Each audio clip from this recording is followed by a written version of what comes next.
Hi, everybody. Welcome to a uh, somewhat abridged cast for episode 67 of Stat Check O of Moment. Instead of our normal four people, you're going to get instead 2/3 of the Stat Check stat polycule, which is me, Stats Dad, and Jeremy, Judge, Jury, and Curie. Hello. Yeah. How are you I this evening, honestly, Nathan? it's so much funnier to do this as just two people instead of as like four. Anthony and Innes are both preparing to travel for doing the Cali Cup. They're going to run a class on Thursday, so they are leaving early to get ready for the class. Innes has a long international flight, and Anthony is doing his best to smooth over any like stressors from traveling and then being gone for an extended period of time. Yes, this is not quite the daddy edition of Stat Check Nas. We're missing Stat Daddy himself, Cliff, who unfortunately generally can't be here for these earlier time slot episodes. But otherwise, we're going to talk about a a lot of things are abridged this week. There aren't a lot of events to talk about. Jeremy's going to kind of talk about some stuff from his weekend. And on that note, Jeremy, how was your weekend? My weekend was long, but it was amazing. So I went down to Saskatoon, so prairies, middle of Canada. I was going to say middle of nowhere, but it is actually civilization there, despite what some people may think. So I went down to Saskatoon to compete in the Western Canadian Teams Championship, which was a 16 teams of 4 competing, and it was people from, well, for me, as far as Ottawa, and on the other side, as far as I believe Calgary and Edmonton, maybe a little bit further west. So you basically drew like a 6-hour window of driving from Saskatoon, and that was where people came from in every direction. It was a pretty awesome tournament. I hadn't been out there before, so I had been invited to play with Riley Tremblay, who played for Team Canada this year, John Kilcullen, who writes fairly regularly for Goonhammer. I think he was one of the original guys on the Goonhammer side front, or early enough on, and then Garrett Olson, who I met a little while ago and who is currently one of the applicants for Team Canada. So the 4 of us headed out there. If people haven't seen already, we won the event, but I want to talk a little bit more about how the event was run, the guys who put it on. So the event was put on by Rhett Tremblay, Riley's older brother, Zach Hansen, Riley Tremblay, who helped out in the arrangement of it, and then Tyler Gatehouse. The 4 of them. There may be others in the group. I apologize if I'm missing anyone. I know I'm missing at least one person, and I apologize. I'm terrible with names, but I do want to compliment the Saskatoon crew for putting on an absolutely amazing tournament. It was held in the Saskatoon Community Center. They put on an amazing event. They did full WTC terrain. They had really nicely laid out tables. The venue was small but comfortable, like it wasn't cramped in any way. They had catered lunches both days, bought by one of the locals. So we had pulled pork sandwiches on the Saturday, and then just nice, simple BLT sandwiches on the Sunday. It's fine. Sounds good. I mean, I've never had an event catered for me before, so you should come up here. We try to make all of our events catered. You want me to come play in a team event with you, Jeremy? Is that what you're saying? Saskatoon as okay. So as trying to launder money. Tim, in his usual, I'm going to launder my own money through stat checks attempts, has pointed out that, yes, I have an autocorrect in my phone now where Saskatoon is corrected to Saskatoon.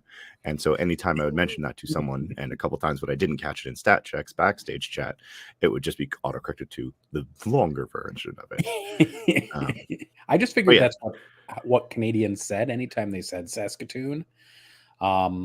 Is just, you never said Saskatoon in a short, you just said Saskatoon.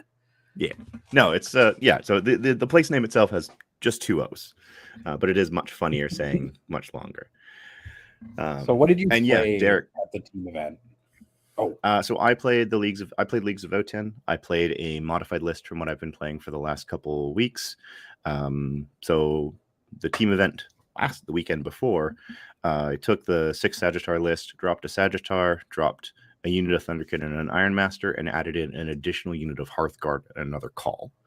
I then had 5 Sagittars, 30 Warriors. Oh, and I also dropped the Grimnir. Still had a unit of Thunderkin with a Grim Demeanor Ironmaster, and then had 2 units of 10 Hearthguard, both of them with Calls, and one of them had Long List. One unit of Hearthguard had Volkite, one unit of Hearthguard had Plasma, and then they were all equipped with Gauntlets. Nice.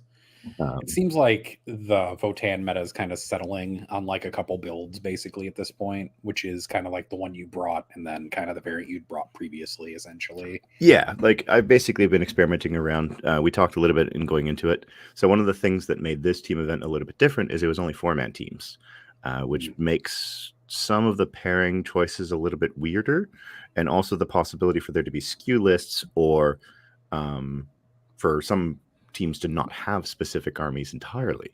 The second place team didn't have Eldari, as an example. That's nice to see. I won't lie. Yeah, they did exceptionally well. Yeah, except against us. And Elo Woozle wants to know how you're doing on air miles this year, Jeremy. So here's the thing: is that so this weekend I flew to 2 events. That is true.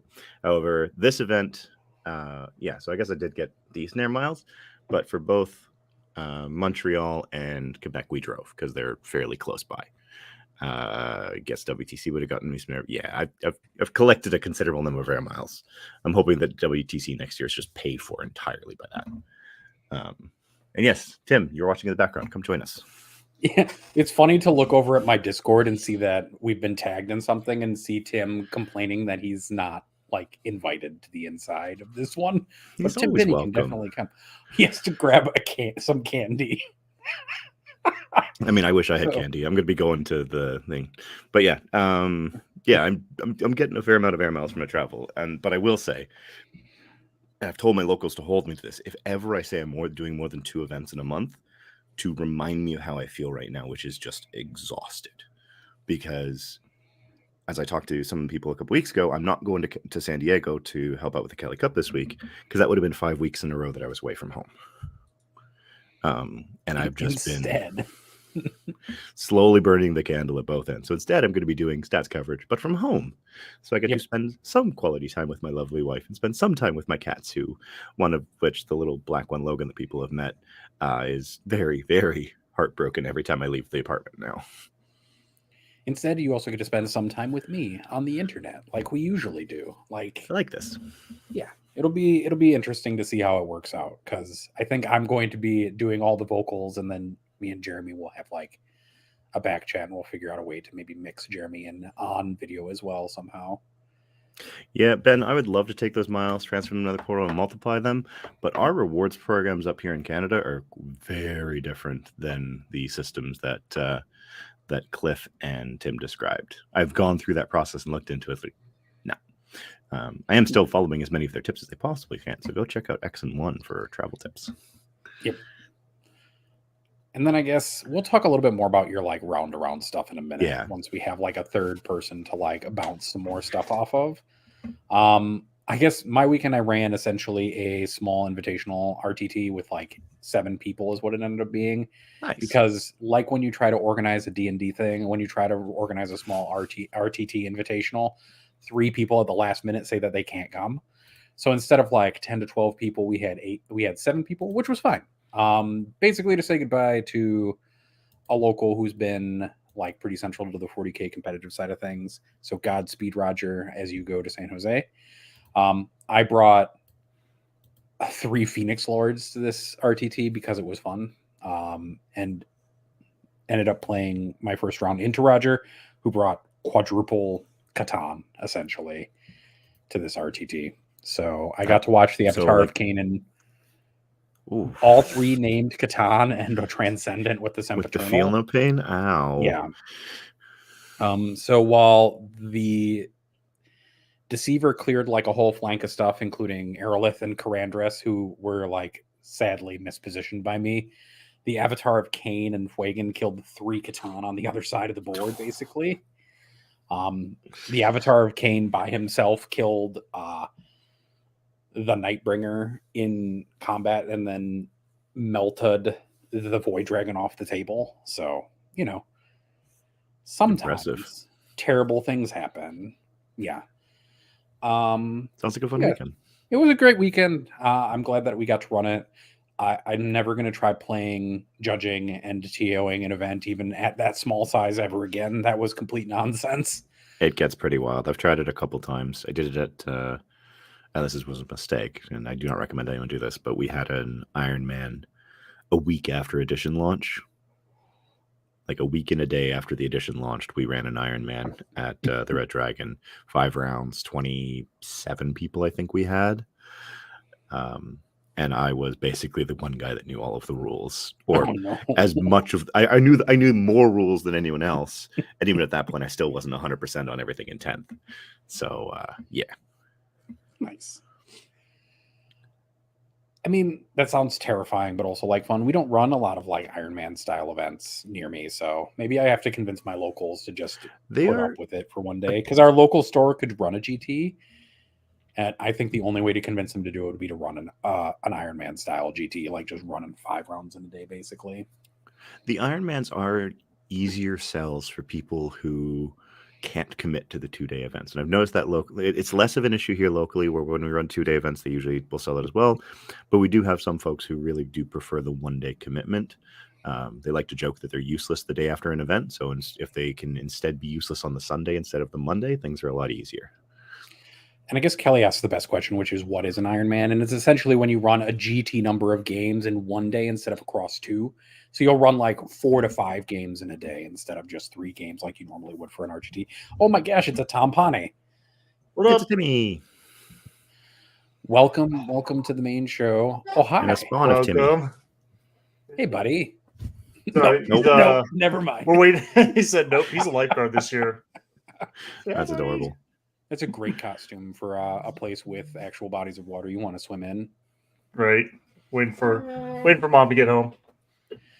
How was? So come on, keep you guys company. How was your weekend in 40K, Tim? It was good. Went to an RTT. And went 3-0, but it was like 40 people, so we had like 5 undefeated. 40 people at an RTT. So we have so many our community is blown up. We have so many people now, but like they don't want to do 2-day events, and they don't want to pay the higher ticket price. So we'll have like a 21-person, 25-person GT, but then like a 40-person, 50-person RTT. It's wild. So next month we're bringing back Ironman GTs at a lower cost, and we're providing pizza, and we'll see if that works. Try to make that stick. An Ironman. Taking exactly all of Jeremy's suggestions from Canada that we were just talking about and condensing them into a single event. Well, also, if you're doing an Ironman, you only want to take like a half hour for lunch, and that's really hard to do if your players leave for food. Well, yeah. So the idea was that it was like we're going to have a shorter like lunch break, like 40, 45, and then provide pizza so that way less people leave. We also have a bar next door, and they come over like about 30 minutes before the round ends, and they take like orders so that way they can like make it ahead of time when all the nerds like come over. That's clever. It's actually they come like right up to the table, so it's really cool. And then like later on, when we do the dinner break is only going to be 20 minutes because people will just go to like Wawa or like a gas station or 7-Eleven or something like that, come right back. It's kind of nice because like a 1-day GT, even though a lot of people there's a lot of people that go to GTs or RTTs and they play until they lose and then they drop. I don't know what it is, but I guess like a lot of people like that feels less bad if the event's only 1 day. Yeah. So you have that natural attrition. By the time you get to round 5, there's only like maybe like 8 people playing or something like that. So yeah, when we ran our first local Ironman, we actually gave everyone in the Discord a tag who had completed the event because we had that same kind of attrition. Like I didn't make it through our second Ironman last year, but I was also recovering from COVID. So. I love that. We have $5, by the way, for Victor's College Fund, but we also have Gannon's asking how much super chat money to ride the zebra in the back of the picture. Maybe not on the show, but if it gets signed up, I'll take a picture of me on it later.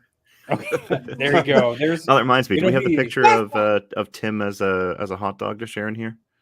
Oh yeah, we can get it. We'll let Tim grab it, and then let me go back.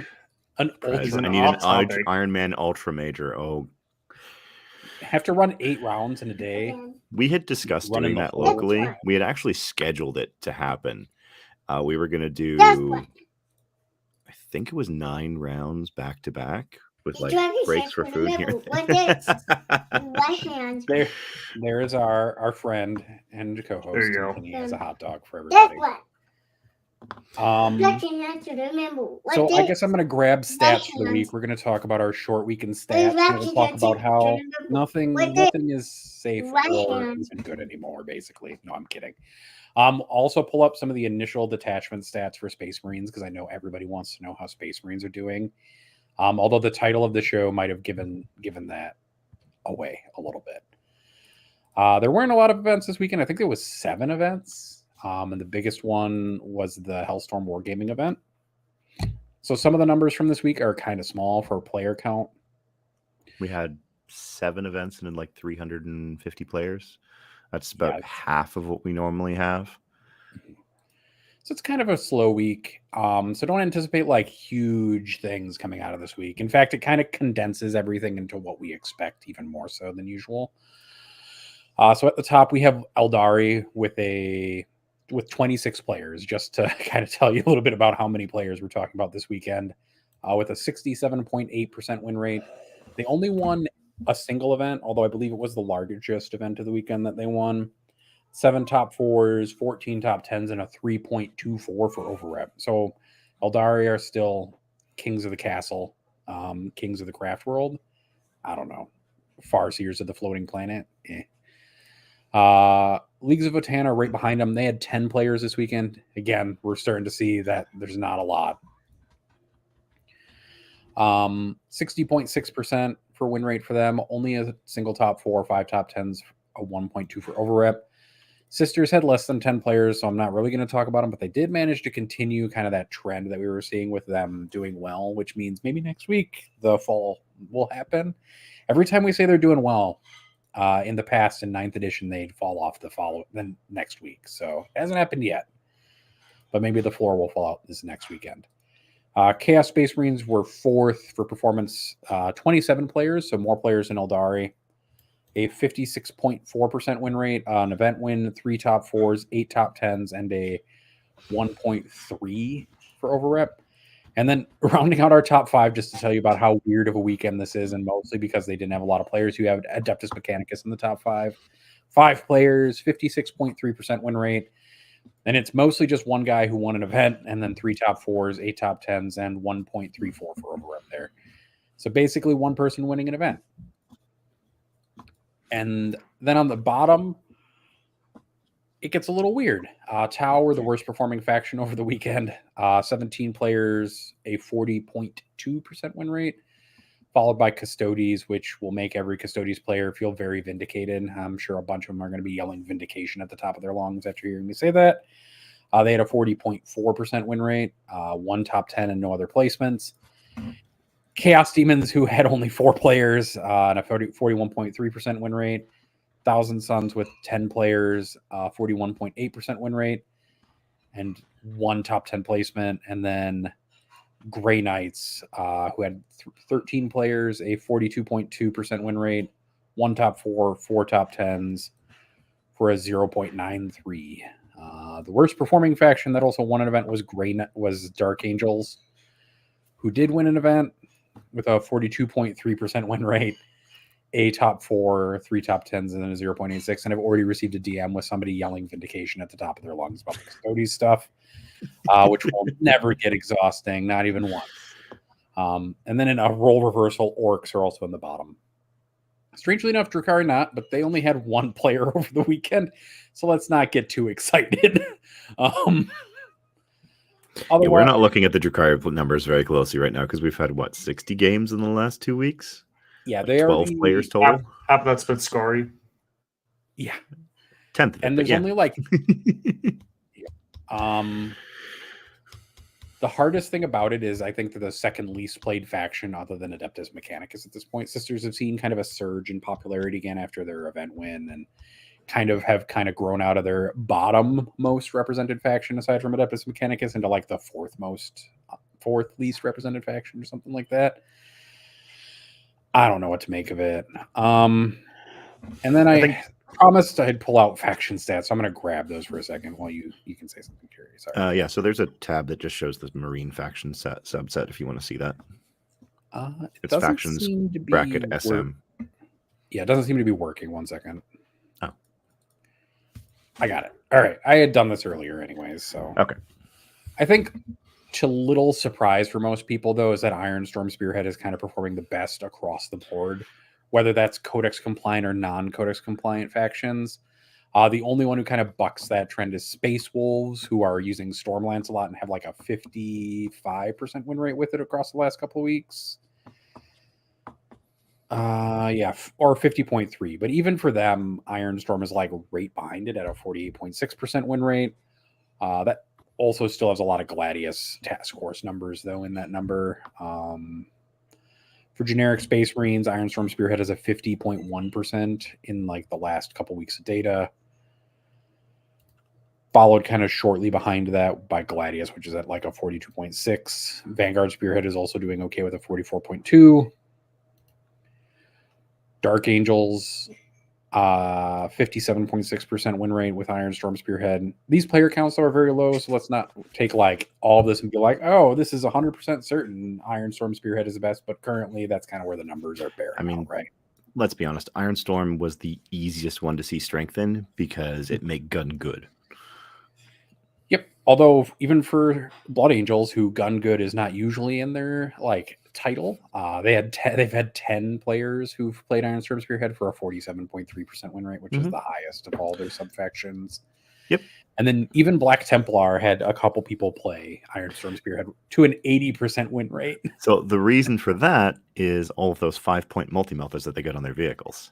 Mm-hmm. They're generally not running like Crusader squads or anything like that. They're just running vehicle spam with the Tech Marines and then paying the 5-point premium for a multi-melta, which if you don't want anything from any other chapter is actually a pretty good deal. I mean, otherwise, the vast majority of the players, like 43 of the players, essentially. I like how Tim is just trolling me specifically by bringing up Innis's comment. He didn't even care. That. He's just there to hurt. I'm just here to keep you guys company. We appreciate you for it, buddy. Anvil Siege Force is doing not great. No, there's very low representation, like on the whole, for anything outside of Ironstorm Spearhead or like specific some stuff. But Firestorm Assault Force isn't doing too great in a lot of instances either. Some people were kind of hoping it would be good, but it's only at like the high 30s to low 40s for win rate. And actually, I think that's just because that's harder to play. It requires a lot more like Inceptors if you don't have them to play like kind of what I've seen as the idealized list. People have been putting 15 to 18 Inceptors in Ironstorm is a hell of a drug. Yep. And a lot of places are just sold out of Inceptors. You can't even buy them. So what are you going to do to fill out all of like your they've been Inceptors? good multiple times over the last several years, and they just keep hitting supply shocks. That's why in our last episode, I really recommended people grab the Dark Angels Combat Patrol because that box is very good. The new Space Marine Combat Patrol, it's fine if you just want the new sculpts.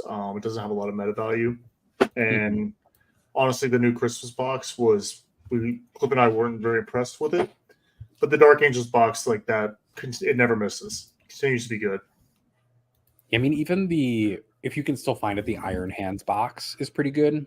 It's got 2 Redemptors in it, 2 Primaris Tech Marines, which is what you want. Actually, just sold one of those on eBay not so long ago, and I saw one. Actually, I saw 2 or 3 of them for sale when I was at GW Tampa, the little mobile store they had set up there. So which you ones? go to the Iron Hands one with the double Redemptors. Oh yeah, there were. I think there were 3 of them at the there. store, if not a few more. Yeah. But yeah, those were real good value. I remember seeing that. I was like, Combat Patrol is like perfect. Yeah, I looked at it. I was like, oof, only if I played Marines. Oh well, then I went home. No, you could always play Marines. Nah. I've officially decided I can't play Marines. I started to collect and paint them, and then I realized that I was just going to be buying models forever to keep up with it. Instead of some of the more established lines, which are kind of like done. So Yeah, I want to actually be able to like go on vacations this year, so I went ahead and skipped the Marines. They do have beautiful models, and I will be like very sad if I never pick up one of those Company of Heroes boxes, because that box is beautiful. The sculpts in it, amazing, for the command squad. But yeah, they are pretty. I was very I love these tempted. models so much. Even like I have God knows how many ancients at this point, but even the chapter ancient, they did such a good job with his sculpt. I love it. Like he actually feels like, you know, someone who's supposed to be leading his troops into battle. Like the fact that they've brought back all of the like tabard and robe aesthetics that they had kind of stopped using, I guess would be the best way of putting it, for a lot of the Primaris stuff. Like we're seeing it now with the Stern Guard veterans, with the Company heroes. All of them are just, they just look amazing. And to Dorian's point, actually, it's funny because I think that orcs are one of the easier armies to collect because you can basically turn anything into an orc vehicle given time and opportunity. In my opinion. Like, Dorian, as Tim, as your kid gets older, you can just repurpose like Mr. Potato Head into a killer can or something. Yeah, I have I play Orcs and Chaos, and it feels like Orcs are like half of my collection, and I own all the Chaos factions. Nice. It feels like the Horde living situation though in the 40K is like you have boys coming out of like shelves that you never expected boys to come out of. I have most of my infantry painted. And by most, I mean like 70% of it, but I am still painting buggies. Still. And I bought these buggies like 4 or 5 years ago. Are they still the old buggies with like that look like go-karts kind of or ATVs kind of situation, or have they updated that sculpt in like the last 10 years? I can't remember anymore. No, I mean it's been updated. It was 8th edition that came out with the Speed Freak spots. And then they started no, those are the newer ones. They're pretty nice. Yeah, the new ones. They're pretty cool. They made there's a computer game about it too, which is a lot of fun. That game is hilarious and fun. That game is awesome. That game makes me want to like dig the buggies out again every time I play it. It was funny playing it for like a couple weekends in a row because it's just mindless, twisted metal-esque fun with classes essentially for everything, where you're just running around and occasionally have to race each other, and that's it. Yeah. I am an absolute menace with the war boss on the trike. I loved the tank so much just because it was just funny to walk around. Just you're not getting anywhere quick. Never. The shock jump dragster, I am terrible at that, but it's so fun. I basically just am a big distraction card effects because I just can't hit anything with that stupid gun, but I just keep pressing the button to go fast. It's good times. I love it. And then big and flashy on the screen. And then to shove structure back onto this as we go way far off tangent. I'm going to share my. Well, that's what happens when you invite me on the show. I don't mind, bud. So this is essentially, I guess I should zoom out so this is better. There we go. This is a metadata dashboard. You can see kind of the contraction after the balance patch. Most of the factions have kind of settled somewhat into the balance range, except for a few. And then you've got Eldari who have kind of bounced off the balance patch over the last couple in the 4-week running average. So Eldari have kind of started to skirt right back to where they were a little bit. So we'll see kind of if that keeps up in the 4-week rolling average based on the last couple of weeks of stats. It probably will continue to bounce back up. Yeah, it definitely was. Oh, look, we had an effect. Oh, wait, we did not. So Eldar are kind of bouncing back up. The feel-good story, though, of the balanced data patch is definitely Leagues of Votann, who have gone from the worst faction or among like the bottom 3 factions in the game to being like one of the best factions in the game, just from that balance patch, essentially. Yeah. Oh, Mr. Ben McUrick, if you're saying elves are terrible, I dare you to lose all 6 games this weekend. Prove that they're bad. If you win more than 3 games, we'll make sure they get nerfed. Maybe you'll play orcs again.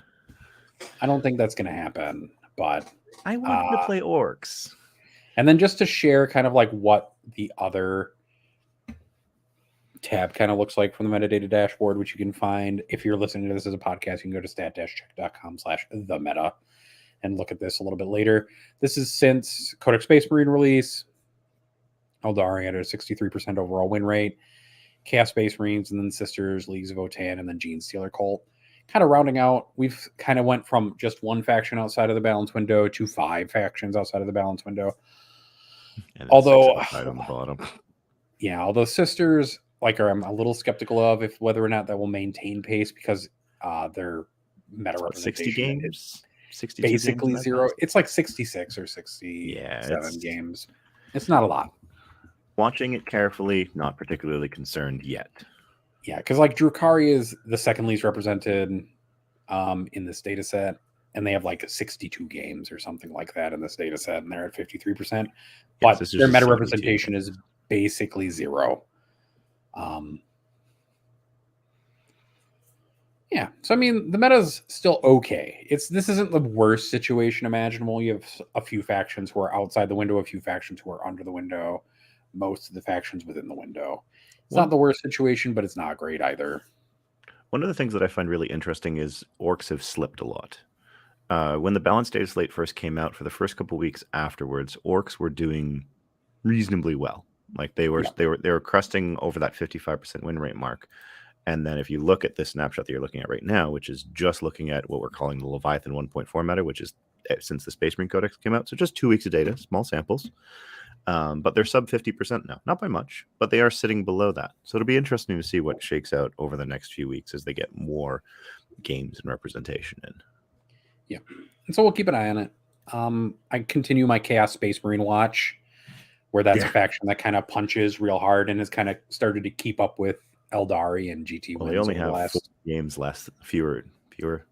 4 games fewer. Yeah, 4 games fewer than Eldari. So like those numbers are both, in terms of like statistically relevant, are both right up there. Yep. And their rate of GT wins has kind of caught up to Eldari. I don't think they're ever going to hit where Eldari's at this point in the cycle. Eldari has almost won as many games as Tyranids won last edition, or GTs as Tyranids won over the course of the Tyranids new book last edition. I think over the next couple of weeks, we'll probably see them surpass it. It's like, I don't think Chester. Oh yeah, he was playing Chester. He was playing Orks before, but he's not playing Orks this weekend at Cali. Yeah, that's all I'm going to share about it. All right. It looks like we're going to lose Tim Pinney. So Tim Pinney's going to head off to do some trick-or-treating and leave us to our own devices. Thank you, Tim, for joining us and keeping us company. Do you want to talk about your team tournament kind of rounds, and then we'll switch over to talking about Cali Cup for a little bit? Yeah, sure. Let me quickly load up the event, but this shouldn't take very long because I have terrible memory when it comes to pairing. So I usually just pull up my event and go through, oh, this is who I actually played. So while I'm bringing this up, we'll talk a little bit about our team comps. Like I said, 4-man teams. First, I'm actually going to, before I go to comp, I'm going to talk a little bit about pairings. So head over to Enter the Matrix, deep dive on 5-man pairings.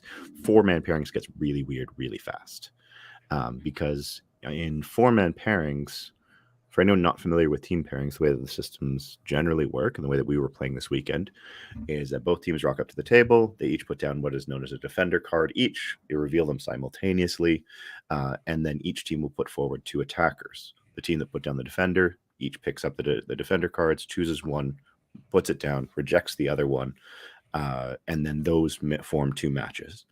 Normally in 5, 6, 8-man teams, you then repeat this process. In 4-man teams, you only do it once because you each put down a defender, you each put down 2 attackers. So you've now put down 3 cards. Your 4th card is immediately your champion or your forgotten or your your forgotten or your champion, depending on how important you want to make them feel. And so you put them down. Those 2 are guaranteed to be playing against each other. You then choose who your attackers are playing, your defender's going to play, and both those rejects play each other. So there's 3 decisions that you make in pairing for 4-man's teams. Your initial defender, your 2 attackers, and then who they play. Which makes things really challenging if you mess up your pairing order.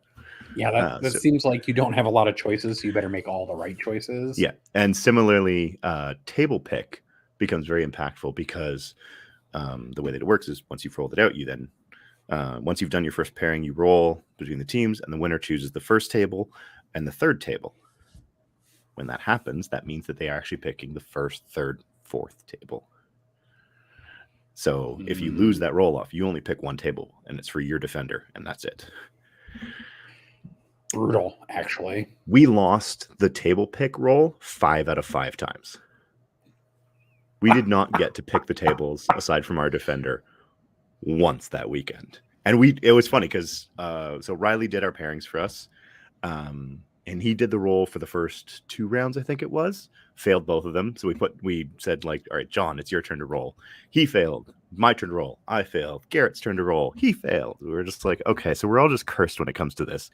But we won every round that we were. So I guess that was just the penalty that we had to pay. You said to work a little bit harder. Yeah, so our team comp, we just basically focused on bringing what we felt were the 4 strongest armies within the current meta, but also 4 armies that we would all feel comfortable on. So Riley, unsurprisingly, took Eldari. He is a very experienced Eldari player. He's played a fair amount of it when he wasn't practicing for the WTC, as he was our Genestealer cult player. And so he just brought a list that he could shellac people all weekend long. I think he dropped 2 differential points all weekend. Nice. I'm now curious. Yeah, 19, 20, 19, 20, 20. We joked that he should have dropped a point on the last one to make it symmetrical, to go 19, 20, 19, 20, 19. And then he instead said I shouldn't have dropped those 2 points on games 1 and 3. So it was. So anyway, so round 1, pairings were all random for the teams. Sorry, comp. Yes. What was the rest of the team comp? Yeah, Riley was on Eldari. He brought Yin Karn. I can't remember the rest of the list, but there was a Yin Karn in it. That's all you really need to know. And 10 Wraithguard, and then whatever else he needed to support that. We had John Kilcullen from Goonhammer, who was on Tau. He was actually running a no crisis suit list. He ran double Hammerhead, double Riptide, and 30 Breachers and Devilfish, which was just I'm going to get a 10 no matter who I play into. And he did that all weekend long. He never won big. He never lost big. He just got reliable points every single round. He did an exceptionally good job of that. And then we had Garrett Olson, who's from the Paw up in Manitoba. He was on CSM. He was playing, I can't remember if it was exactly Liam VSL's LGT list or if it was a slight tweak on it, but it was the same theme as that. And he did, again, very well with that list. I think he dropped a game or 2, but scored really good points throughout it. And then I ran my Votann, as I mentioned earlier in the episode. It was the 20 Hearthguard, 2 units of bikes, 30 warriors, 5 Sagittars, and then support characters. Just a really good put pressure on the on the enemy, and then double drop the Hearthguard in and usually break their back. So round 1, we paired into, and you'll love the team names this weekend, by the way. But round 1, we paired into the Michael Scott Paper Company. I like it so far. Yeah. Oh yeah, it was great. They were a super fun team. I played into their Custodes, and this was actually, I had 2 tough matches this weekend. This was the most annoying one to play, because this mission was priority targets, hidden supplies, and Crucible of Battle, if I remember correctly, which meant that we had, priority targets, for anyone not familiar. You get 5 points for holding one objective. You get 5 points for holding another objective. And at the end of the game, you get 5 points for each objective that you hold to a max of 15. Yep. This is one of those missions that's often viewed as a draw mission because there are 4 no man's land objectives and your home objective counts for primary. So you just need to choose one of those no man's land objectives and your home objective to get 40 primary and 50 if you don't die at the end of the game. And so I was playing into Custodes. It was not the most optimal list. It was 3 units of Custodian Guard, 2 little Alaris units, and 2 Warden Bricks, one led by a Blade Champion, one led by Trajan. And, I started off fairly strong, did a lot of damage to him. And then he started to be able to push me back to the point where I couldn't deny his primary anymore because he had managed to sweep around and basically fully secure a flank. So I ended up with, I think it was an 11-9. It was like 95 to 85. That's close, yeah. Yeah, like at one point I was like, this is going to be a 10-10. I'm not going to lose because I'm going to get 95 points. So I can't lose on differential. But he is getting really close to tying this round. And I managed to deny, I think it was like his last round of secondaries to hold him to that 85. Now, thankfully, that was all I needed because I was going into this and I was just basically looking to blunt the Custody scoring. It went pretty well. But yeah, that mission combo was rough. Jen takes us 2. Go ahead. No, I was going to say, yeah, with custodians can still hold objectives just fine. If they don't have to go places fast, they can just sit there and they can just apply like pressure on WTC boards, right? If the terrain's dense enough, Yep, they can exactly. kind of skirt around and breach terrain and kind of push you steadily backwards with bodies. Yep. Oh, this is who I meant to thank. Nathan Skrzuti, I think is his name. I'm probably pronouncing it badly. He's one of the other ones that helped put on the event because we played his team round 2.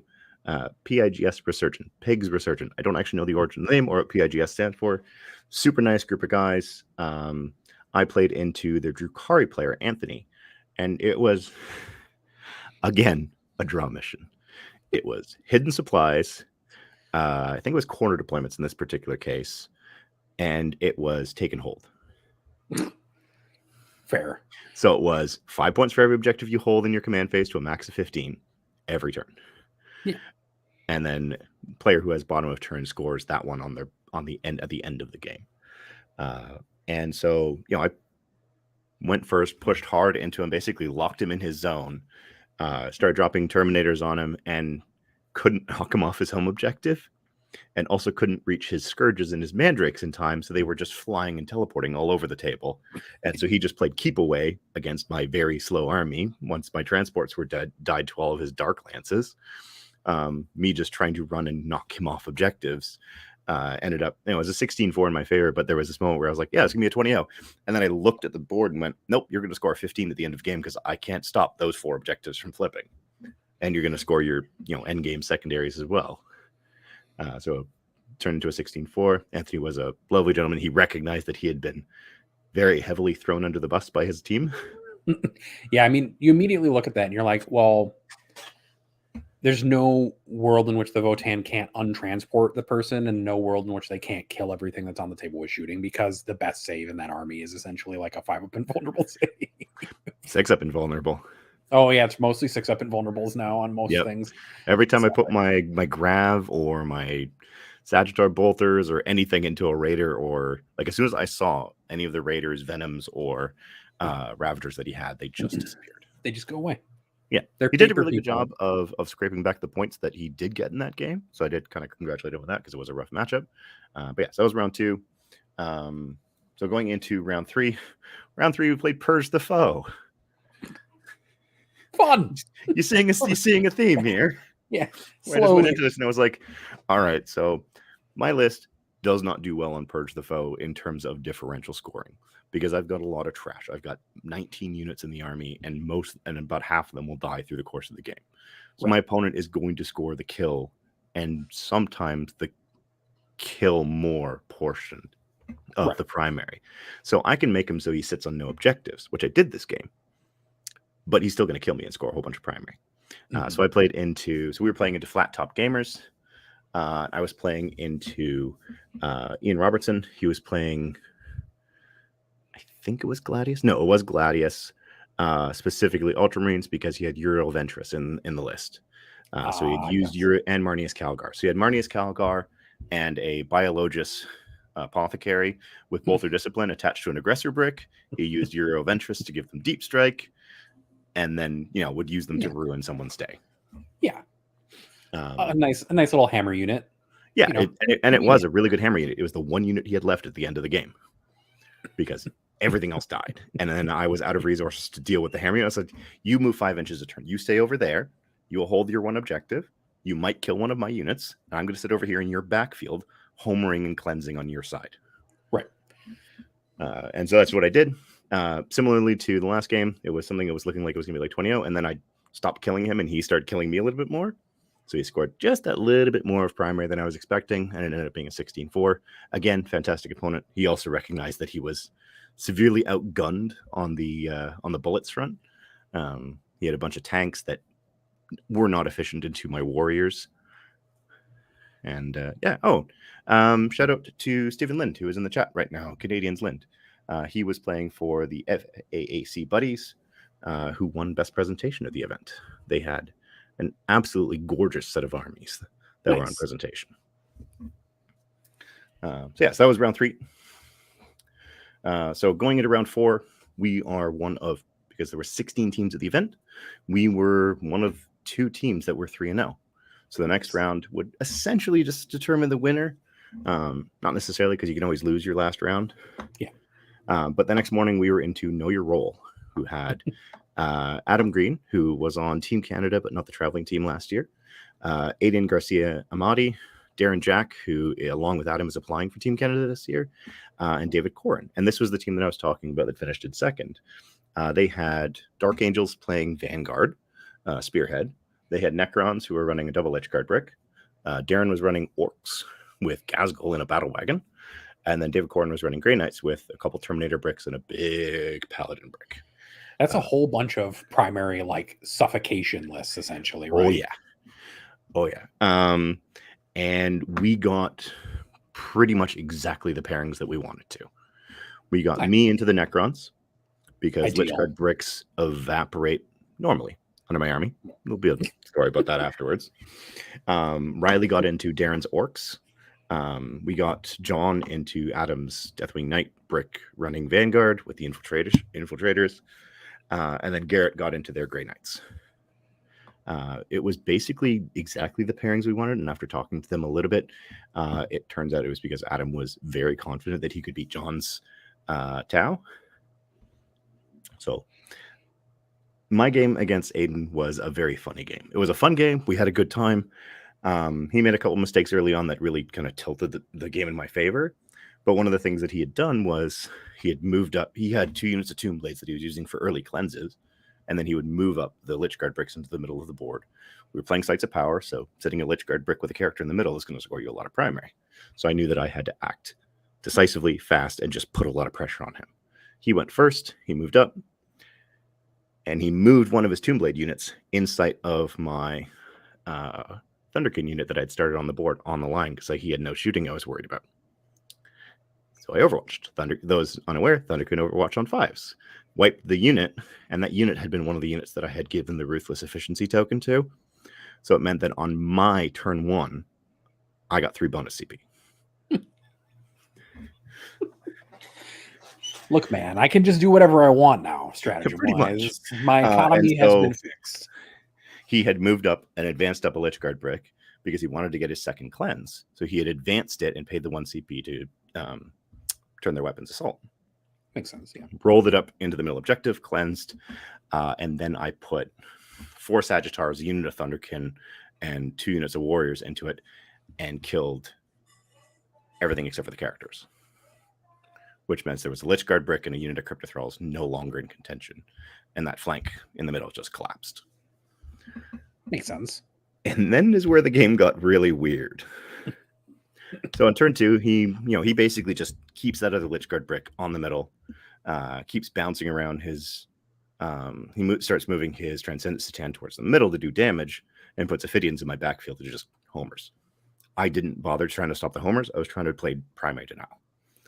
And so I was like, okay, what I'm going to do, move the Thunderkin up, I'm going to drop in the Terminators, and I'm going to try to wipe the other Lich Guard brick. And before I do that, I'm going to drop my other unit of Hearthguard behind and try to kill the Reanimator. Because if I kill the Reanimator, he gets significantly fewer models back through the course of the game. The Reanimator lived that round on 1 wound. That Forb, Feel No Pain, will...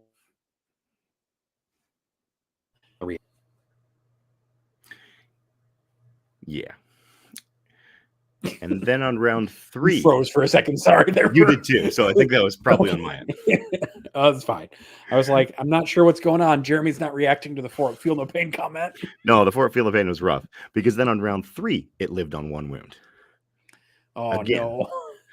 And now I'm getting a little worried. So I had put 2 rounds of Hearthguard shooting into it with the Volkites. The first round, it didn't have a token. Second round, it had a token. So I was like, okay. And the Lich Guard brick just kept living and just kept reanimating. I think I killed like 20 Lich Guard out of that unit. And the unit was still alive at the end of 5.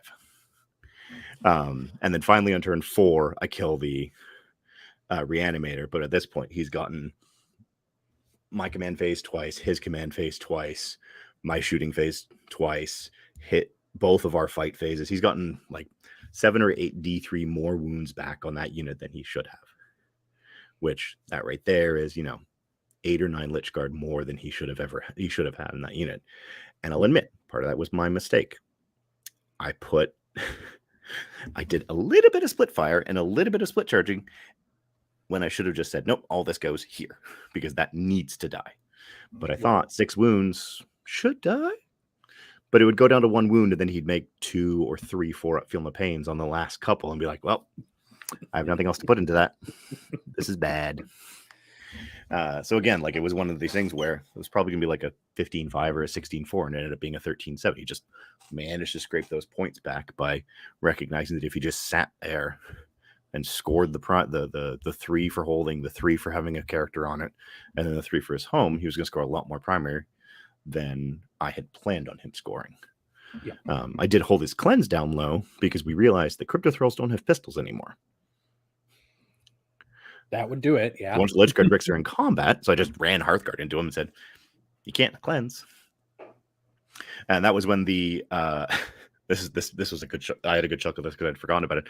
I had killed that Lich Guard brick in the crypto thralls, so that attached unit was gone in the first one. But the Lord and the Tech Cryptek I had left alive, and I was like, yeah, they're not going to do anything. And the Cryptek wandered around onto that main objective and just started cleansing it.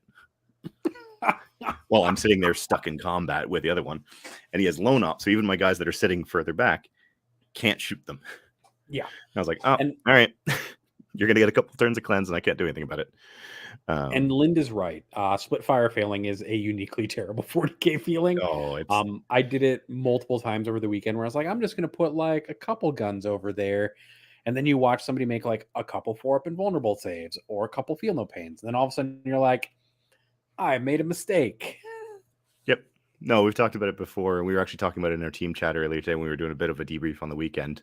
One of the things that came out of that was very much a like, some players are very much regimented into the average dice says this dies. But if you need something to die, average dice is never enough. You should get yourself all the way over. Yeah, get yourself to like the 90% 95th percentile of that thing dying. If that means you have to double the amount of stuff that you put into it, you double the amount of stuff that you put into it. Because again, if that reanimator had died turn 2, like I had planned on, his other flank collapses and it's probably a 20-0. Makes sense. But I split fire and paid the price for it. Mm-hmm. So who was your last pairing then? So our last pairing, and this was actually a little unfortunate.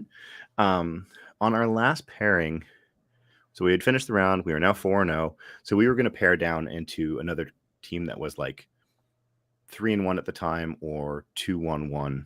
So that, you know, if we beat them, they would fall even further down the rankings, which I don't really like about 5-round team events where there's only 16 teams.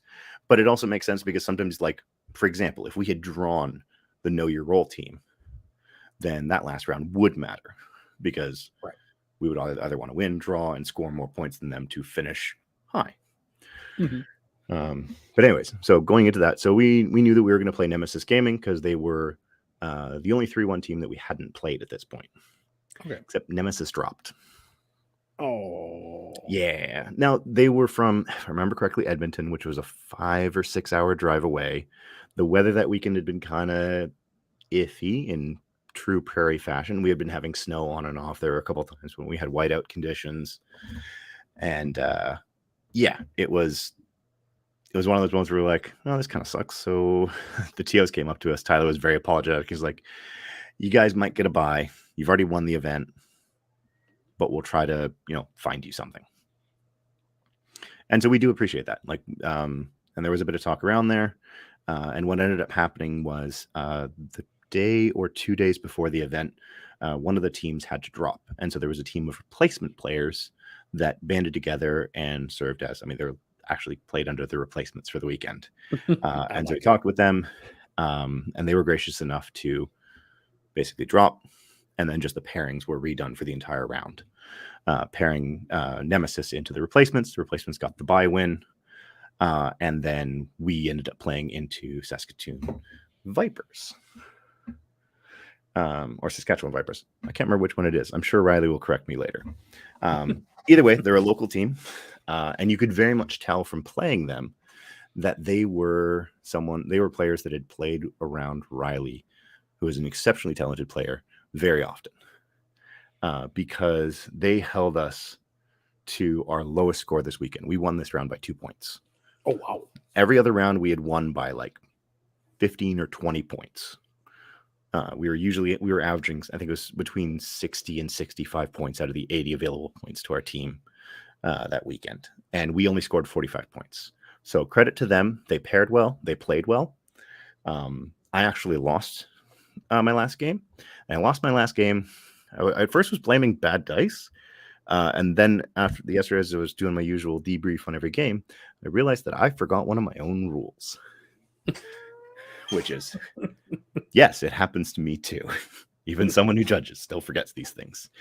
So what happened was I was paired into Tyranids. It was Invasion Fleet, a whole bunch of big bugs, 2 Exocrines, 2 Maleceptors, a Tyrannifex, the Rupture Cannon, the Hive Tyrant with the Feel of Pain relic, and then or enhancement, and then some.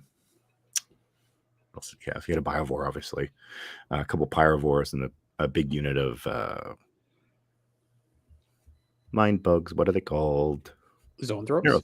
Yeah, Zoanthropes. I was like, they have a Neurothrope in them now, right? Yeah. They do have a Neurothrope as a sergeant. Oh, yes. Yeah. So I paired into him, and I was feeling, a little iffy because he has a lot of high toughness bugs. He doesn't kill me fast enough usually for him to accumulate tokens. I have to be really careful with how I allocate my tokens. I made some mistakes there, but the other mistake that I made, and this is going into like later on in the game, but he popped the Shadow on turn 2, and I failed 9 out of my 11 Battleshock tests on the table. So Votann is leadership 7, which isn't great. He had a Neurotyrant, which meant that I was saving on. I was making all my tests on 8s, and it should be a little bit less than half. Like, yeah, I should fail like 6 or 7 tests, not 9. But all told, I did pass exactly one of the tests that I needed to pass out of the 4 because I had 4 units on an objective that wasn't currently sticky to me. And 1 unit of those 4 passed. I was like, good. I now have that. Then for everything else, I was like, okay, what are we going to do? And so I tried to position myself. I had some bikes locked in combat that were now battle shock. So if I fell back with them, I was going to lose, as many, usually only 1, but could lose 1 or 2 of them. So I decided to keep them in combat because they were the Maleceptor, and the Maleceptor just wasn't going to kill them, which is a very sad thing to say, come to think of it. But it has the ability to kill 3 bikes. It's not going to, though. It has the potential to, but it has to hit and wound with all 3 of its attacks. Yes, it's not doing it. And me to fail all my saves, because it is only AP 2. Yeah. You do have to fail saves. It's not saves, like so likely. Not likely. So I just decided to leave them there and figure eventually they'll pass battle shock. Mistake. Because I forgot that he had Raveners sitting like 12 inches away from the bikes. So he just moved them up, charged the bikes, got them in a really good position, and obviously wiped the bikes. Right. So that was unfortunate. So I made a couple positioning errors. We were playing Scorched Earth. We both tried to burn objectives early, and then we just didn't have the resources to burn objectives after that because we were sitting on the objectives that we wanted to be scoring. Right. And so we went back and forth. I continued to fail a lot of battle shock tests, which was, it happens. I played around it. I tried to get the points that I could, but it'd be like I'd have 6 units on the battlefield that were below half strength, and they would all fail battle shock. And I go, well, I'm glad that warrior unit over there has 5 models in it because I can't fail battle shock. So it's just going to get me my 5 points on primary every turn, and it's going to cleanse every turn. So it's getting me 7 points that I can get every turn. I'd have like 3 units in his deployment zone. They'd all fail battle shock, so I couldn't even homers. And I'll be like, okay, this is getting... It's the moment where you get to that leadership 7 part, and you're like, this is actually a coin flip just every time. It really was. And then he would also do things, and then and because he had Maleceptors, he had some Neurolectors. I killed one of them, but he had another one that's running around. So it meant that I was at like -1 to hit, -1 to wound. He'd be +1 to wound me, which would counter, like, for example, my Hearthguard. 1 unit of Hearthguard just got wiped because they were battle shocked. I couldn't use strats on them. I couldn't defend them. And all of a sudden, +1 to hit, +1 to wound, just kind of like pushes some of that Tyranid shooting that's not usually amazing, but is good into like elite infantry bodies, into like the extremely efficient world where all of a sudden they're hitting on 2s, wounding on 2s, and just picking up whole squads of units by themselves, basically. Yeah, so that was quite interesting. And here's where I made the mistake. So bottom of 5, I have second turn. I'm looking at the score and I was like, okay, this is going to be a 10-10. because he has managed to just sit on primary. He has managed to score his secondaries fairly well because he took homers and engage, and he had gotten my deployment zone 3 times, middle ground twice, and he had gotten, I think it was like 12 points on engage at the end of the game. So I was looking at this and I was like, okay, neither of us have burned up an objective. We're both going to get like 30 primary, and we're both going to get about the same on secondaries. But I need to hold 2 at the end of the game, or I'm going to lose, and it's going to be an 11-9 by 1 point, which hurts. And so warriors that are sitting on the objective they've been sitting on all game, cleanse it again, everything works. So that's one that's one objective help. And then I have 2 Thunderkin and my Grim Demeanor Iron Master sitting on my home objective that they had just finished killing a Trigon in combat, which, by the way, very funny for the Iron Master to kill a Trigon in combat. That's not typical, but yeah, that's cool. No, but I mean, he's strength 9, AP 1, 3 damage. True. And when the Trigon has 2 tokens, it actually is like I'm hitting him on 3s, I'm wounding him on 4s, and he's saving on 4s because he only has a 3-up armor. So, you know, so eventually you're going to get there. Eventually. It was like 2 rounds of combat and a round of shooting to kill it. In the meantime, he had chewed through the entire squad except for those 2 Thunderkin and the Iron Master. Right. They failed their battle shock test. Of course. Now I had looked at the position. I was like, okay, I need to auto pass the Hearthguard in his deployment zone so I can get his, the deployment zone homers. And then I'm going to roll for the Hearthguard that are sitting in combat with a Maliceptor, because if they're able to fall back and kill that Mali, then I'll hold that objective. Works. So they pass. And so then I roll for the Thunderkin, and they fail. I rolled a 5, needed a 7. I'm like, okay, this sucks. So I pay the 1 CP for the Hearthguard to fall back and shoot and charge. I move the Thunderkin out so that they can first shoot and then charge into this 11 wound Maliceptor that has 2 tokens on it. So I'm +1 to hit, +1 to wound. Obviously, if I'm within 6 and below half, I'm -1 to hit and -1 to wound. So I remember that the Thunderkin ignore mods. So they ignore the minuses and all of that. So they hit it, they wound it, they do like 2 damage in shooting, which is below average, but it's something. It's a monster, not a vehicle. Yeah, I'm hitting on 3s, wounding on 5s, and he's saving on 4s. It's not great. And it's 2d6 shots. It's swingy as all hell. Mm-hmm. So do that. So then charge in, shoot the Volkites from the Hearthguard. They do 2 damage. Run everything in, swing, and then it lives on 6 wounds. So it's not going to die. I'm not going to hold that objective. And so I only score 5 on primary. And I get my 2, and I lose 11-9 by 1. So did anyone here pick up, and anyone who's listening right now, on what the mistake was that I made?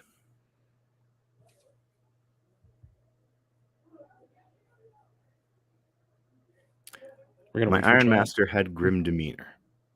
Which has 2 things to it. Ignore modifiers on that unit, and reroll battle shock tests.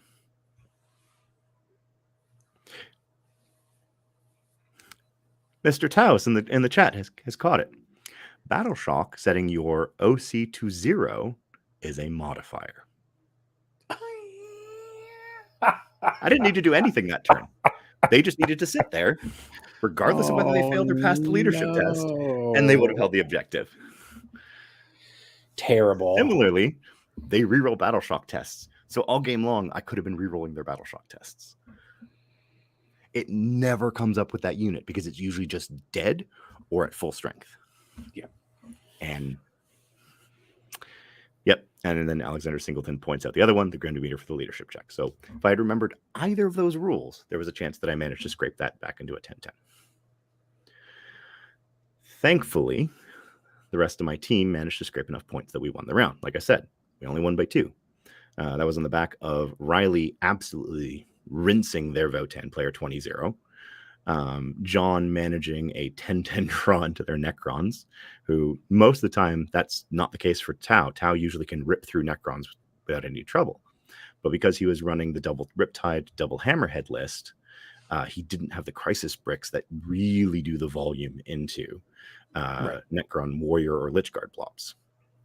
So he pulled out a draw in that game, which was amazing. And then Garrett went into Eldari. He went into Zach Hansen, one of the TOs, who was playing with the Vipers for this weekend.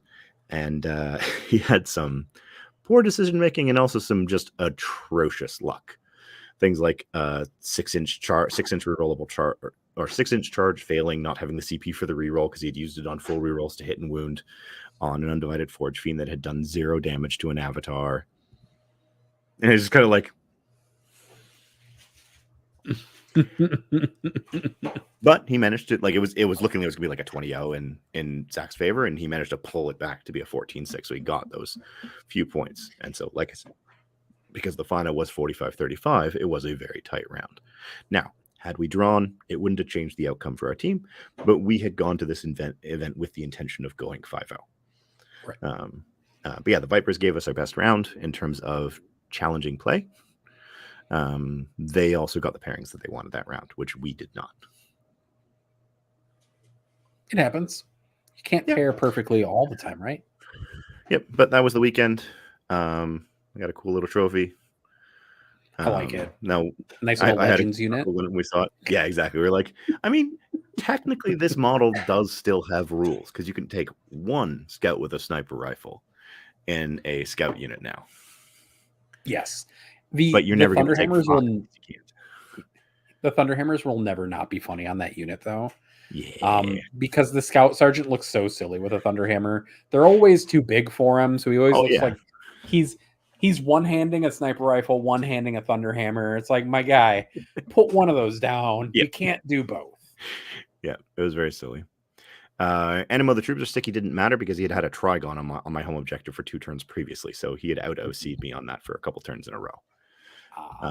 And the Warriors needed to stay on the other objective that they had made sticky because they were cleansing. But yeah, that was my weekend. That's two team events in a row now. Two team events back to back, plus the GT. That's 4 events this weekend. This month. One was the Tampa event that I helped GW with, or the US events team rather, which was just a blast to be part of.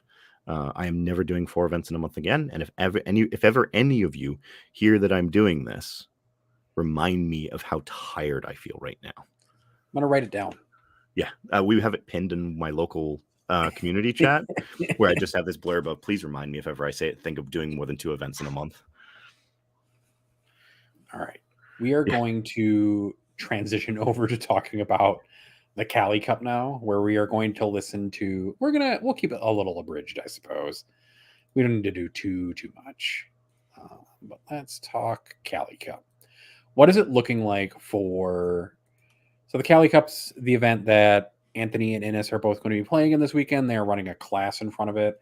So if anybody's looking for a really interesting opportunity to learn a little bit more about threat assessment, and then I believe also deployment was the other part. Working under pressure was the other one. They're running classes this weekend, which you can buy tickets on Eventbrite. Otherwise, we are going to... Me and Jeremy will be doing stats coverage of the event periodically throughout the whole weekend. We're going to have a schedule for it, and we'll post that in Discord eventually. I guess I'll just do the plugs real quick. Might as well. If you've enjoyed what you've seen so far, thank you for listening to an hour and 10 minutes of us nattering on about everything and nothing all at once, including seeing Tim in his Halloween costume of a hot dog. If you've enjoyed all that and want to watch more of our chaotic nonsense when there are more of us to do even more chaotic nonsense, subscribe on YouTube, send us a like, send us a comment. If you really enjoy it and you want to throw some money our way so that we can do fun things like send Anthony and Innes to tournaments to run classes or do coverage and stuff like that, then you can join our Patreon at patreon.com/statcheck, where for $5 a month you get access to our Patreon Discord, which has just a ton of world-class players in it at this point. And you also get access to 20% off at our sponsor, Red Dragon, which is at red-dragon.ca. You probably saw their awesome little ad in front of this. And then Saltair Games does all of our tokens and stuff like that. If you go to etsy.com, it'll be linked below. I'm not going to try to do the whole link. You can buy tokens, Deep Strike stuff. If you see Innes over the weekend, you can try to get some of them from him at the event. He'll probably also have some dice and stuff like that between him and Anthony to hand out. Otherwise, you also get access to all the events that we run on TTS at this point. Our current TTS event is going to have something like a humongous prize pool. It's like $1,000 or something like that. It's ridiculous. It's a silly The Red prize Dragon's pool. been very generous in their sponsorship of StatCheck and really just giving back to the community that has built them. And so we are putting 1,000 Canadian dollars up for grabs in this Vibe Check League, which we have. How many teams again? 21 teams. Yep, 21 teams of 5, right? 105 people playing in a league. That is wild. And we'll be continuing to run quarterly events, essentially, including team events and singles events, which will all have prize support provided by Red Dragon. They do ship internationally for the purposes of these things, so they'll work it out with you to get product to you. Mm-hmm. Yeah, so that's it for plugs. Thanks, everybody, for joining. I'm going to take 10 seconds to run away from the computer real quick, and then I'll be right back. Jeremy will play you some fun Jeopardy-themed music or something in the 10 seconds that I'm gone. No, I will not. Instead, I will actually answer a quick, or I acknowledge a quick question in the chat. Valentin, again, great meeting you in Montreal. We will talk a little bit in the question section about the World's FAQ. I would rather grab Anthony and Innes and talk about the Worlds in more broad strokes, either next week or the week after, as we're heading into that event. For anyone not aware, the World Championships of Warhammer, which is taking place November 16th to 19th, so less than 3 weeks from now. I thought I was getting a break. And so that they just issued an FAQ for that event, and it was strongly hinted at in the communication around that many of the clarifications that are present in that FAQ would make it into official GW FAQs. Kelly was saying the World's FAQ modifies how Grim efficiency works. So obviously, Griffith efficiency lets you ignore it. Sadly, it doesn't affect my modifiers, just my units. Yes, Wilson. Can Jeremy be stopped? I know in Atlanta. No, because of course I can be stopped. I've already lost game. I've lost 2 games and drawn 1 this weekend, or this month. So if that continues for Atlanta, I'm on track for like a 6-2, maybe 5-3 record, which, given the caliber of players that are going to be in attendance, it should be pretty fun. All right, Cali Cup. Let's talk about stats real fast. Yep. So I spent a bit of time this afternoon. Most people have lists in. I'm going to assume that those that have lists in are correct. Makes sense. Yeah, all right, fair enough, Innes. Win as a team, lose as a team, you went 5-0. Yeah, that's fair. But yeah, so I've put together a little stat. We're going to be doing a whole bunch of stats coverage along with the Cali Cup team. We're still figuring out the exact details of that. But what I went through and put together at first was just a breakdown of all of the submitted lists, as well as detachments, because detachments matter now. We now have 2 codexes out, and both Tyranids and Marines are seeing a fair amount of representation. So we'll just run straight through the counts for everyone. I have put all the Space Marines together, which includes all of the codex compliant, and then I'll talk through how many of them there actually are. So we have 96 players that have submitted lists. I'm now noticing that there's an error in here, and it annoys me so much. But I'll fix it later. We have 96 people that have submitted lists. We have 17 people that are playing Space Marines, 10 people that are playing Chaos Marines, 10 people that are playing Eldari, 8 people that are playing Tau, 8 people that are playing Orks, 6 people that are playing Tyranids, 6 people that are playing Death Guard, 5 people who are playing Grey Knights, 5 people who are playing Astra Militarum, 4 that are playing Chaos Knights, 3 that are playing Thousand Suns, 3 that are playing Custodes, 2 that are playing Gene Stealer Cults, 2 that are playing Chaos Demons, 2 that are playing Sisters of Battle, 1 World Eater player, 1 Necron player, 1 Leagues of Votann player, 1 Imperial Knights player, 1 Drukhari player, and I was about to say 1 Astroyani player, but they're included in the Eldari, and that was the mistake that I saw earlier. And 0 Adeptus Mechanicus players, apparently. Sadness. But I mean, it's just an 100% event, right? So there's going to be some factions that just don't get represented. And the reality is that they have actually been fairly, what's the word? Not super good. It's not even that they haven't been super good, because they actually have been doing just kind of fine lately. Right. They haven't, as we were talking about in the stats portion of the section, they haven't really been performing from they haven't really been having that high of a representation. Yeah, they've been the lowest represented faction, I think, all edition, essentially. Yeah, them for early on, them, Drukhari, and Sisters kind of flip flop between which ones were the lowest, but they've always made up that bottom band of everything. Yep. They have won 2 events since the slate, if I remember correctly. I believe so, yeah. So they've done okay, like broadly, but a lot of Mechanicus players, I think, are excited for their new detachments to come out soon. And the Stratos. Mhm. I want my Stilt Boy. But yes, the one world leader player is in fact one Anthony Violence Tony V Vanilla, who I will be watching very closely, and I hope that he goes 6-0 and makes top cut. I'm very excited to tinker with his player card live on air when we do stuff. It'll be great. He's playing Tau, right? Yeah, he's playing Tau, and he loves deep dish pizza. He's in fact an aficionado of deep dish pizza. Yeah, no New York style for him. No. So what kind of Space Marines do we actually have now that we've got that list out? Yes. So as I was going through it, I'm going to break it down into the actual kind of groupings of the Chapters, essentially. Chapters, yeah. So Space Marines as a whole, there's only 4 of them. There are 2 Firestorm Assault Forces. There is 1 Vanguard Spearhead, and there is 1 Gladius Task Force.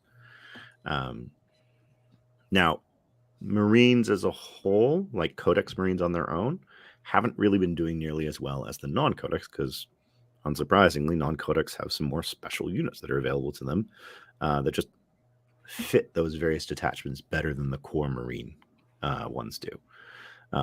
And so then we have Dark Angels, who there are 5 Dark Angels players. 3 of them are running the Unforgiven Task Force, which is the Dark Angel detachment. I am extremely surprised to see that. 1 of them is running the Vanguard Spearhead, and 1 of them is running an Ironstorm Spearhead.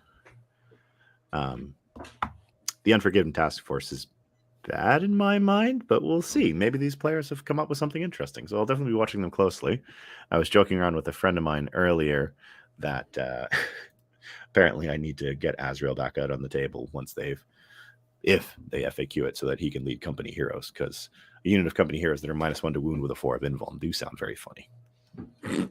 I like it. I think it'd be fun. So then we have... Sorry, go ahead. I said it would be fun. Yep. It'd be silly, but it would be fun. I mean, the unit's 95 points, and then he's like 105, so it's 200 points for... I think it's 10 OC and over 20 wounds of... You sit on objective and be annoying for that unit. Essentially, that is like amazing because they're 4 wounds per model, right? Mm-hmm. The Alex Batha special. Ben McGurk, I lost to it. Yes. Shame. So then for Dark Angels, we have 1 Vanguard and then 1 Ironstorm, right? Yeah. The Vanguard is being run by Brad Chester, I believe. And if I remember correctly from looking at his list earlier, he's running Deathwing Command Squads instead of Deathwing Knights. Okay. Which have the added... I mean, they're cheaper for one, but they also have the added benefit of having an Apothecary that brings back 1 model in the unit every one of your command phases. So if someone doesn't completely kill them, they're really annoying. They also have the Ancient built into the unit that gives them the +1 OC. So it's interesting. So then we have Black Templars. 4 of them are running the Black Templar detachment, Righteous Crusaders, and 1 of them is running the Ironstorm Spearhead. I like it. Which, if anyone's unfamiliar, Ironstorm Spearhead is the Iron Hands style themed detachment, which makes vehicles really good. And when you run Black Templar Impulsors, Gladiators, and all that, you get a multi-melter for 5 points. So if you don't need any of the other chapters units and you want to run Gladiators, you run those, because 5 points more for multi-melt is a really good deal. Alrighty, then we have Blood Angels. There are 3 Blood Angels players, 1 each of Vanguard Spearhead, Sons of Sanguinius, which is the Blood Angels detachment, and Gladius Task Force, which is the Index detachment that's been slightly tweaked. If I remember correctly, the Blood Angels detachment the Gladius detachment has an Aggressor Brick and a Librarian Dreadnought, which is used for the very silly thing of having the Bolter Discipline Aggressor Brick yeeted across the table by a Librarian with Wings of Sanguinius. I love that you can yeet things with the Wings of Sanguinius. It makes me so happy. Everything about that kind of just amuses me to no end because a bunch of people are working on taking that in, I think, different settings now as well. Just for funsies. Kelly, do you just glue a multi-melter flat to the side of the tank so it normally doesn't get one? It actually does technically replace one of the pintle-mounted weapons on each of those units. So you give up like a stubber, which I'll pay 5 points to get rid of a stubber and put a multi-melt on. Just use magnets. Yeah, just use magnets. We promise it'll be okay. It's kind of diverse, though, much more diverse than I kind of anticipated for Space Marines. I anticipated much more centralization around Ironstorm. And while every single one of those has like an Ironstorm spearhead in it, it's not like all Ironstorm spearheads, right? Yep. Which I kind of like. It'd be interesting to see kind of where that goes for a bunch of people and kind of something to watch this weekend. I appear to be missing some. Are you missing some? I appear to be, but I can't find them right now. So we'll give you guys more of a picture, I think, too, with like the first couple of coverages that we do of the event. Yeah. Me and Jeremy are going to kind of dig through all the lists and kind of find some unique and fun things. If you guys have unique and fun questions you want to ask of like list design and stuff like that, put it in the Patreon Discord and we'll see if we can get that on air for you. Like how many Terminators are at the event or something like that. We'll try to figure it out for you guys. That is a very funny question. Actually, no, I think I did cover all of them. Yeah, that's 17 Marine lists. Dark Angels, Black Templars, regular Space Marines, and Blood Angels. So no Space Wolves, no Death Watch. Yep. Although Death Watch has really taken a nosedive off of a cliff in terms of popularity in the last few weeks, as we were talking about in the stats earlier. No Space Wolf surprises me because they've got some really funky things they can do with Stormlance and also Ironstorm. And the Stormlance has been doing okay with that army since they have mounted units that can do well. Yep. Oh, we'll answer that during the question section. We'll actually go to the question sections kind of now, since we're actually, despite saying we were going to do a short episode, we're already like almost at where we usually are for episodes anyways. So there's our mildly abridged Cali Cup coverage. Tune in this week for much more in-depth Cali coverage, where you get to see maybe one or maybe both of our faces for a bit. I'm in this room some more because they told me I didn't need to change anything, so I'm just not going to. Ben asks in our show questions thread, if you want to get questions answered before I go too deep into this, you either have to super chat them or put them in the Discord thread for this episode. That is the only way to guarantee that we answer your questions. Chat hasn't been like amazingly lively, so we'll probably find all the questions that are in there, and I see that Jeremy's been tagging most of them. But those are the two ways that are going to get your question guaranteed to get asked and answered on this or on a subsequent episode, depending on how we feel towards the end of this. Idris, I believe the lists are available now online for the Cali Cup on their BCP page. Ben has the first question, which is, what do you see the role of Votann as in a team's event, Jeremy? Ooh, that's a tough one. So it depends on the size of the team, but I think just generally they're at least their current archetype, which is revolving around Sadatar spam, just scores very reliably. It's very rare that they get blown out. And with the current output that they have, it's very easy to, with some good play and capitalizing on your opponent's mistakes, you can really break their back and score really well really early on, and then just coast through on those points. So at least in this team event and the last team event, I was used almost exclusively as an attacker, just basically going into defenders and either trying to force a pairing because they knew that I was bad. So, for example, if a team defended with Necrons, I would go down and any self-respecting Necron player would look at my list and say, I do not want to play that because, as demonstrated in the games, I can just pick up a Lich Guard brick in a turn, or I can pick up a unit of warriors in a turn. So in both those cases, it was basically that was the goal more than anything else. And then occasionally we used me as the champion or the forgotten one, in hopes of basically they would, take a risk that I wasn't there. So that's that. Mainly as an attacker. Nice. And then Will ask, if you had to choose one piece of sports equipment to fend off a horde of Nurglings, what would you choose? Cricket bat.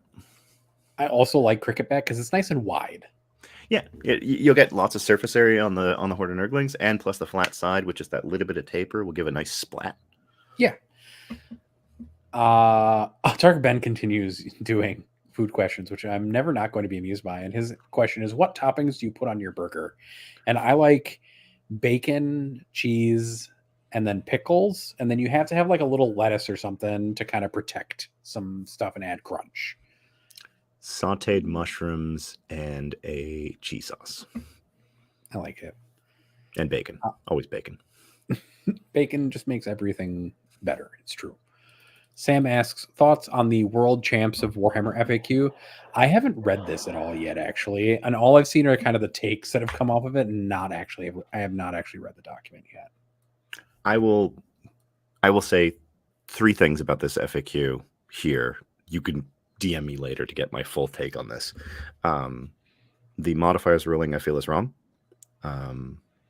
They finally published what has been done at both Tampa and Tacoma, where you can modify the strength, AP, damage, and ballistic skill or weapon skill of weapons.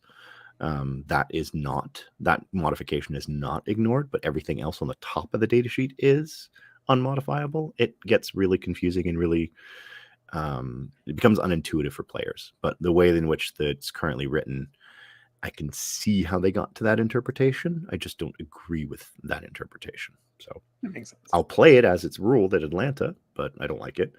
So that's the first one. The second one is they've reversed what is a commonly held understanding that you cannot use the command reroll strat for free, because all of the things that allow you to do strats for free say you can target this unit with a stratagem, even though it's already been used by another unit this phase.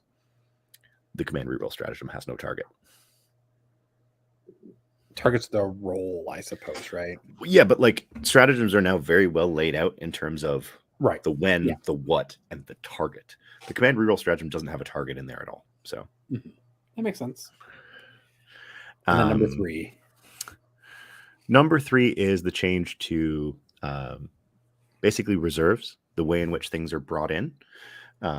What I'm referring to here is things that come in from reserves that count as having made a normal move are not considered to have started or stopped or finished a normal move, which means that you can't, for example, bring in a raider from Deep Strike and then disembark, or bring in a Sagittar from Strat Reserves and then disembark, because you no longer count as having finished a normal move, which is the trigger for disembarking. I don't necessarily agree with this ruling, but I can see where the intent on this is. Goonhammer had a hot take on the FAQ if you want to read more about it. I read through that earlier, and I think I agree with most of what was said in there. Kelly, yeah, change kind of screws over on transport planes, but I think most people are cool with screwing over planes. I don't know. Valkyries are kind of cool.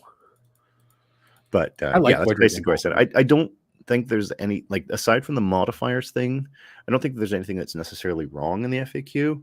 They're just different than how things have been interpreted up until now. So it's going to take an adjustment from players.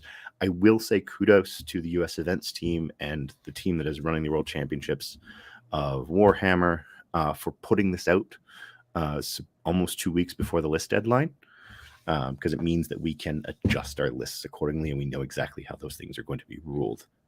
NMO, does that mean you cannot be overwatched? You can be overwatched because the overwatch trigger is also on setup. Yeah. And anytime you come in from reserves or disembark or anything like that, you are always being set up. Yeah. Sam asks the second question, which is, who will partake for the Stat Check 8-man team events hosted by FLG and Tabletop Life? Because we're on the founding group list essentially for that event, right? Yeah. I think the question is more complicated because we have people who are in Europe. So it'll kind of depend on what the cost looks like to send people to Southern California and who will have time and availability. We only have 9 members of Stat Check at this point, so it's just one person who would have to sit out, or a coach or something like that. Yeah. So anyone who's unaware, Champions Cup was announced by Frontline Gaming last week. They now have over 700 interested players and something like 73 clubs that have expressed interest in attending the event. They said they're going to keep it a little bit smaller than that. But we got in on the ground floor. A couple of us were chatting with the Frontline Gaming group, as well as, we work with people like Xenos Petting Zoo, Sean Dane, Team USA, that that are in charge of running things. And so we said we wanted to help out. We wanted to support the initiative because we feel like it's Frontline Gaming doing something really amazing, doing 8-man teams and taking as much feedback on the format as they possibly can, and also planning this out, almost a year ahead of time. So yeah, we're going to send a stat check team there. What that stat check team is made up of is going to be an interesting discussion over the next 8 months. Yep. Gonna have to do my Rocky montage apparently to try to make a traveling team. Chris asks, are dedicated melee only units worth considering outside of armies like World Eaters or things like Space Wolves? I mean, yeah, I'd say yes. Melee still has a purpose, right? It's not purposeless. It's just not as good as it was in previous editions. Yeah, it still is strong. It still has its purpose. Good example of that was there were a couple of Votann lists that were having a reasonable amount of success. I think Danny Porter was running one that had 2 units of Berserks in it that would ride around in Sagittarius, and they just basically would pose up behind a ruin and say, "I dare you to get there. I can still kill you in melee." Yep. And then similarly, a really good example actually was the Dark Angels Gladius build that saw a lot of play before the Codex came out, which ran on a 10-man Deathwing Nightbrick. That is a dedicated melee unit. Yes, it's also just a dedicated unit of, I have a lot of wounds and you're going to struggle to kill me, but they do kill things.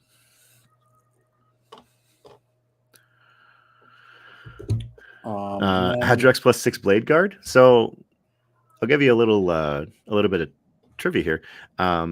We were talking, myself and one of my buddies, about Atlanta, and we almost ended up with that in one of our lists. Hadrex and 6 Blade Guard in a repulsor. Hadrex gives the unit full wound rerolls. Oh, and they have the stratagem for devastating wounds, right? I don't think flamers. But they don't have flamers because they're Blade Guard. Okay. Oh, that's right. Yeah. But the thing is that the Blade Guard ability at the beginning of the fight phase, you choose either reroll 1s to hit or reroll 1s on your invul. So if you're going in and you're fighting first, you choose the reroll 1s to hit. You're hitting on breeze. You reroll all your 1s, and then you reroll all your wounds, and you have I think it's 24 attacks with the unit plus Adrex's hammer, which is actually quite good. That makes sense.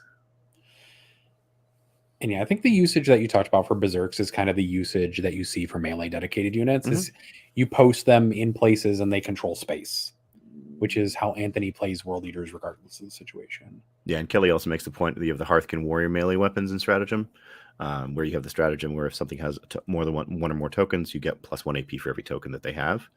And the kin melee weapons, I think, are 5/2/2. They're only 2 attacks, but you have 3 of them in a unit that can do 6 attacks at 5/2/2 with plus 2 AP with plus 1 to hit and plus 1 to wound. It adds up. Yeah. That makes sense. Luke G asks, is Vulcan good in Firestorm? And if so, does Company Heroes make sense? Or just stick him by himself or with Infernus?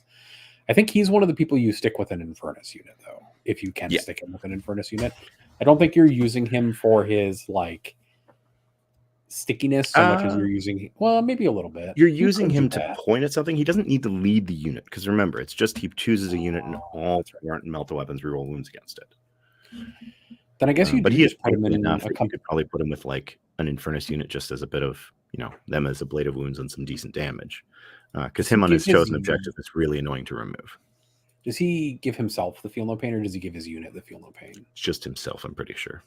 Okay, then you could still use him in a bodies unit, but you don't need to use him in a bodies unit in that situation. You don't get the same kind of force multiplier that you would out of a lot of other characters. That makes sense.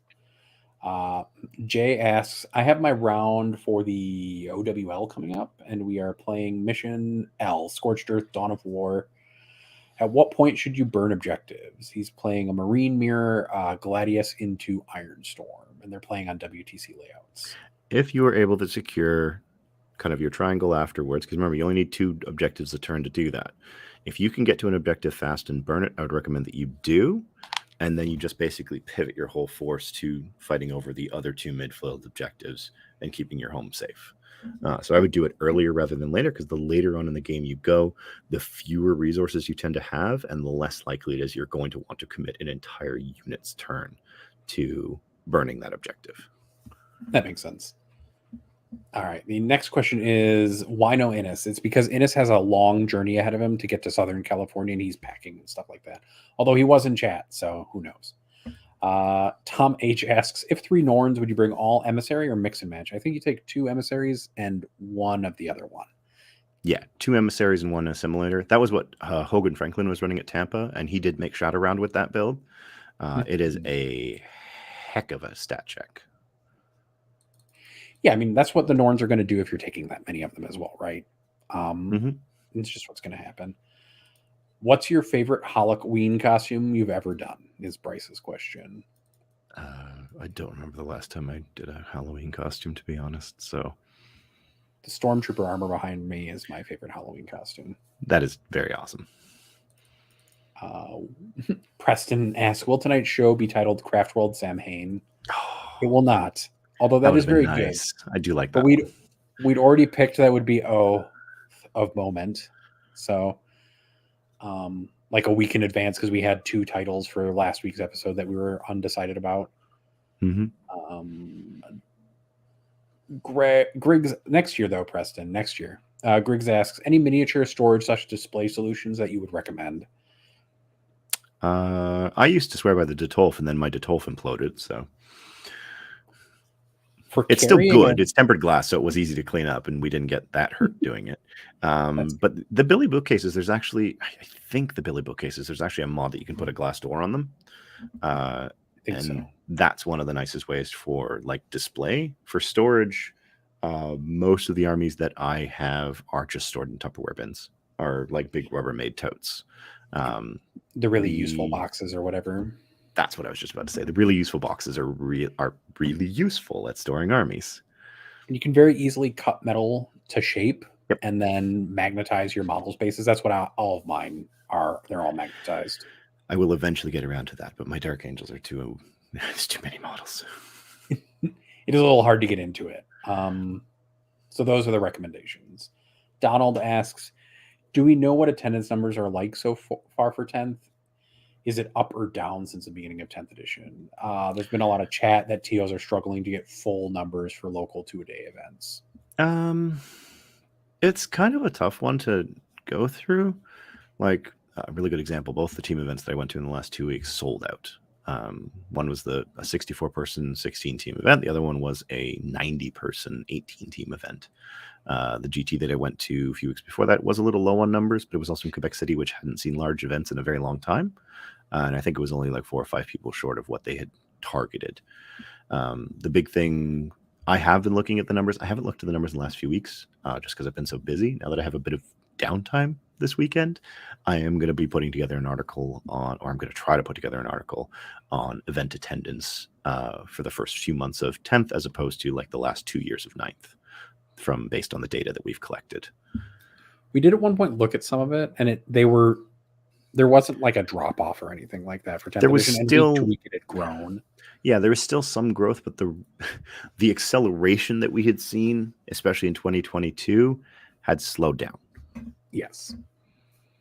And yes, Seth, we are still going. We're going through questions now. So if you have a question, you can ask a question.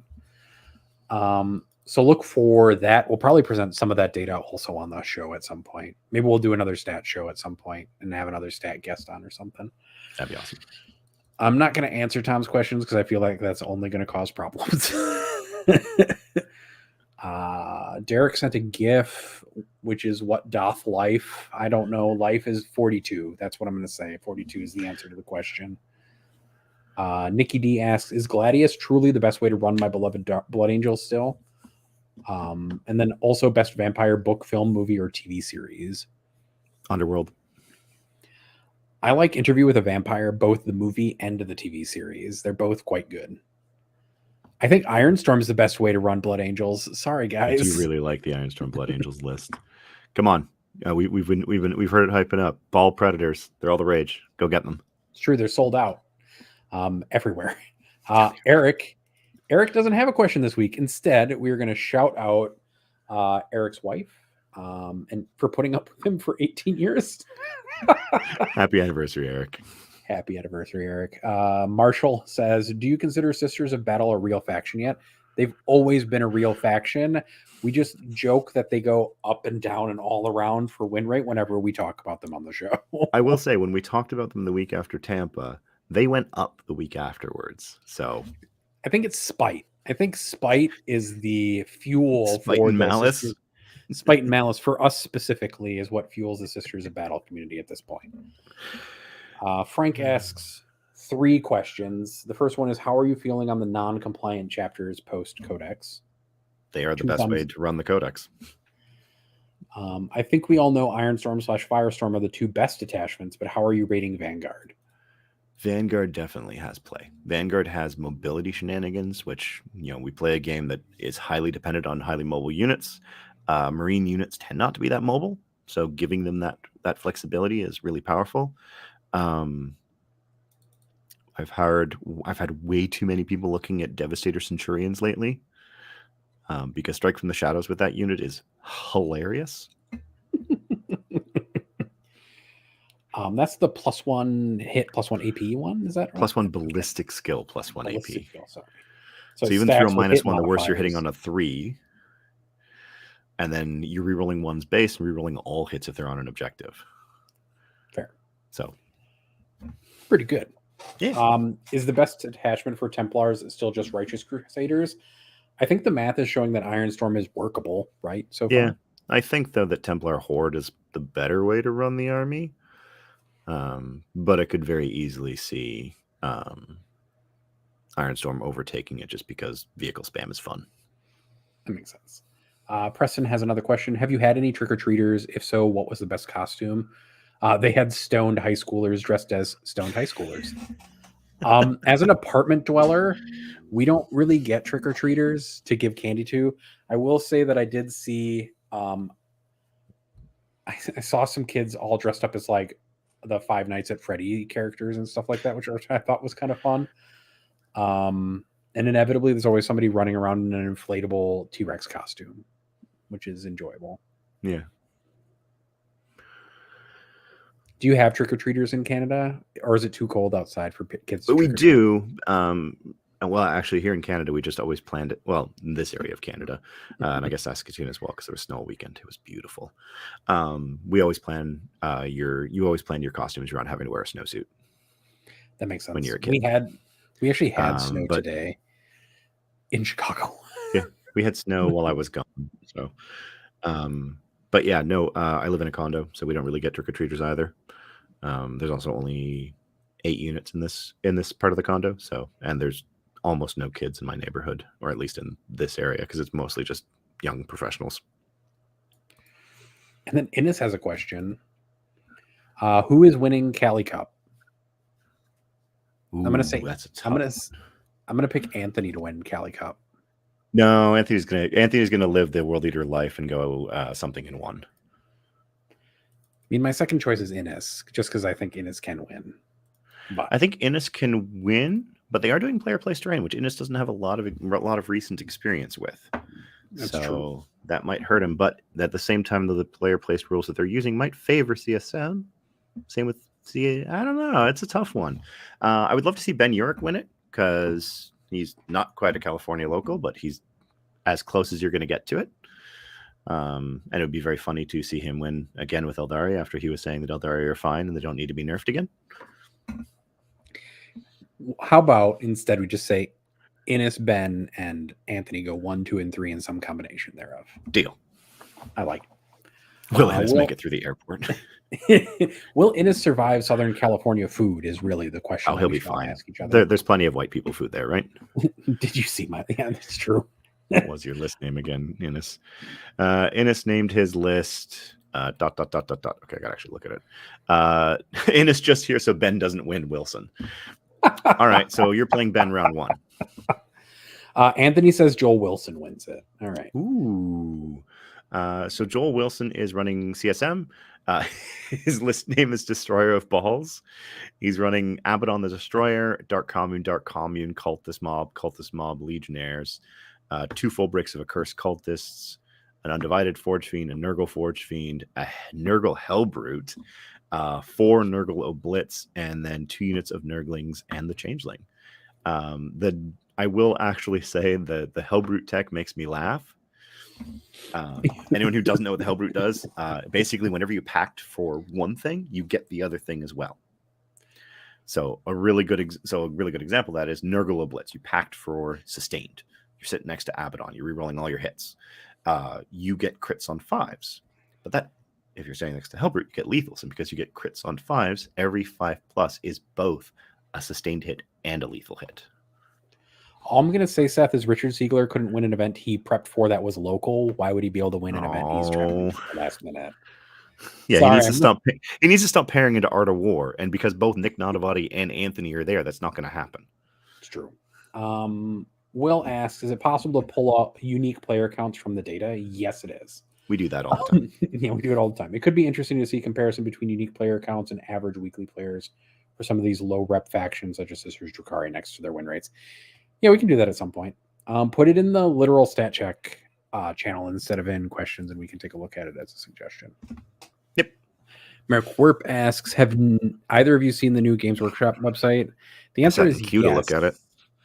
It's way better on mobile than it is on desktop computers. So bad. But it's still terrible. It's not good.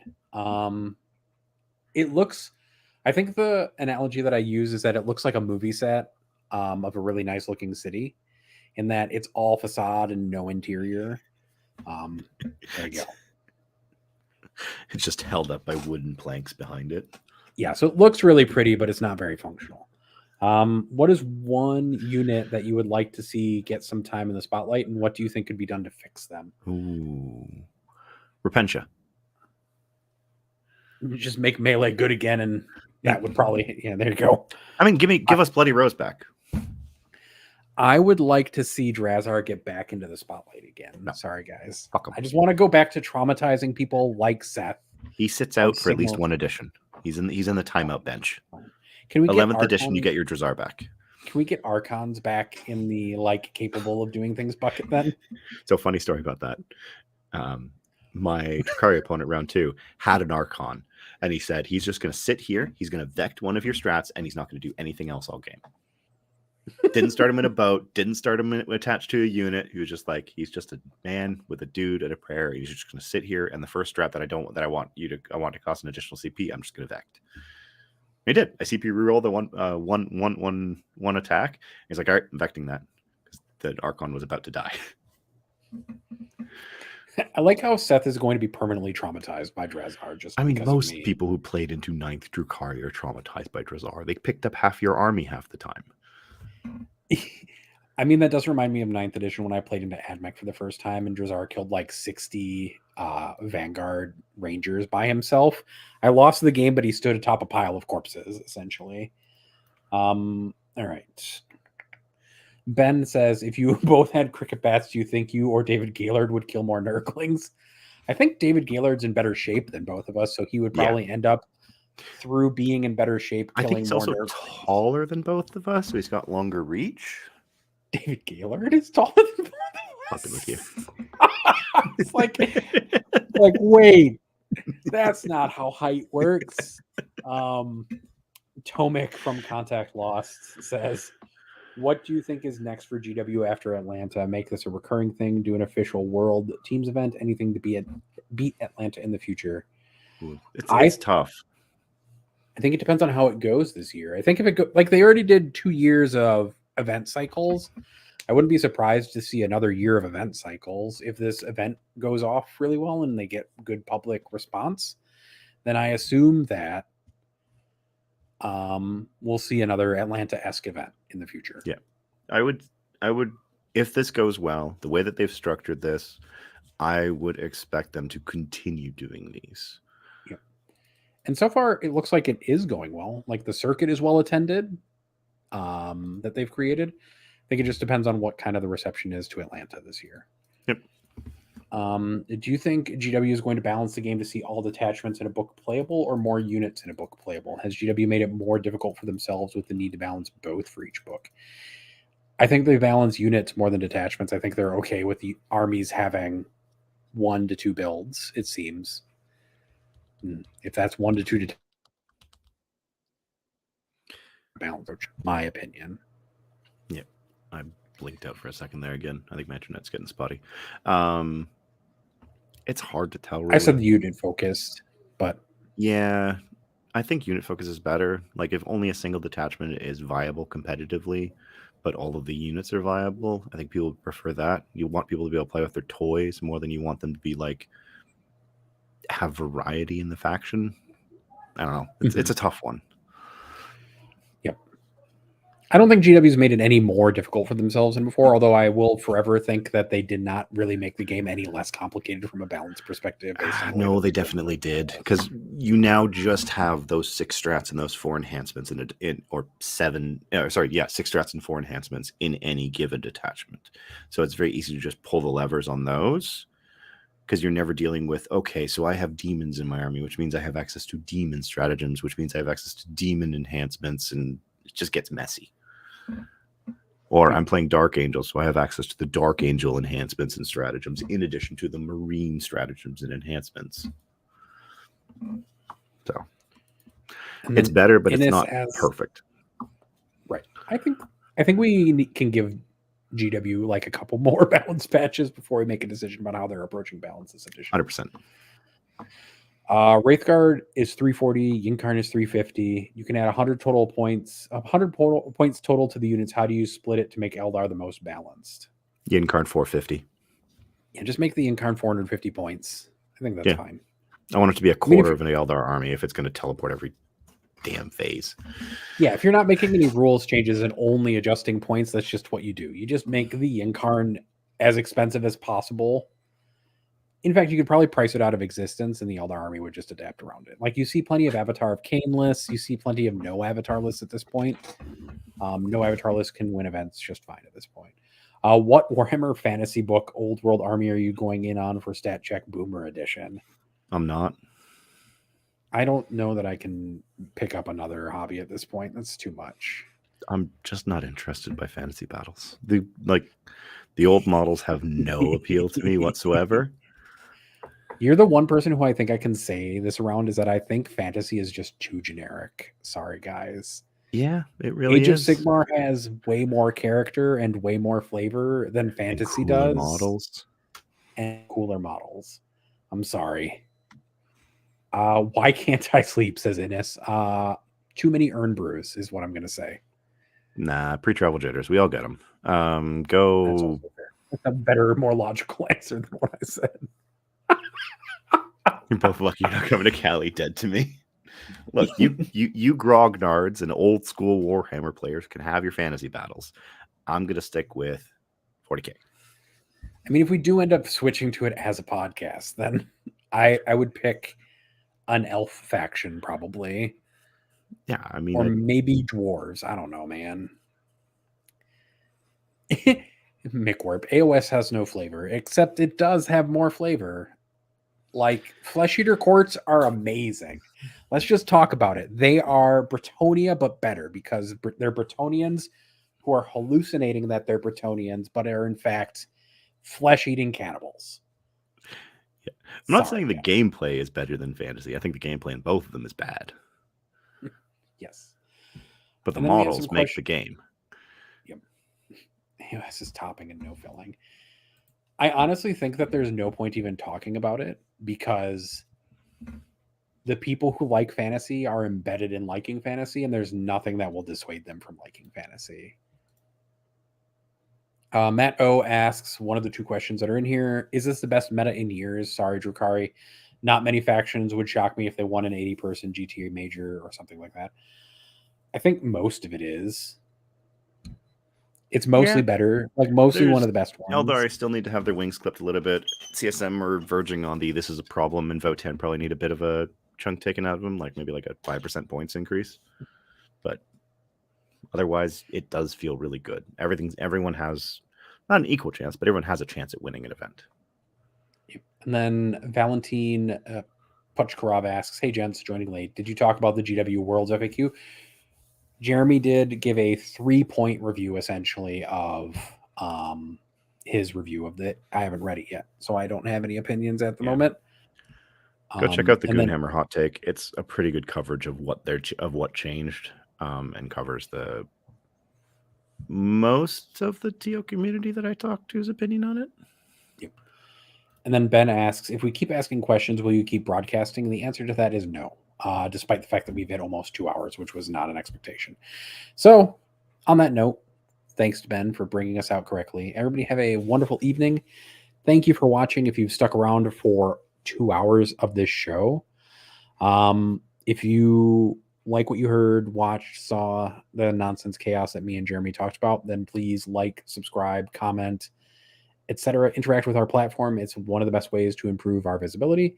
If you have money and you want to join our Discord where we have prize supported events, stuff like that, and get to interact with us on a more regular basis, you can go over to patreon.com/statcheck. And then otherwise, please go check out our sponsors at red-dragon.ca and also Saltier Games. Bye-bye.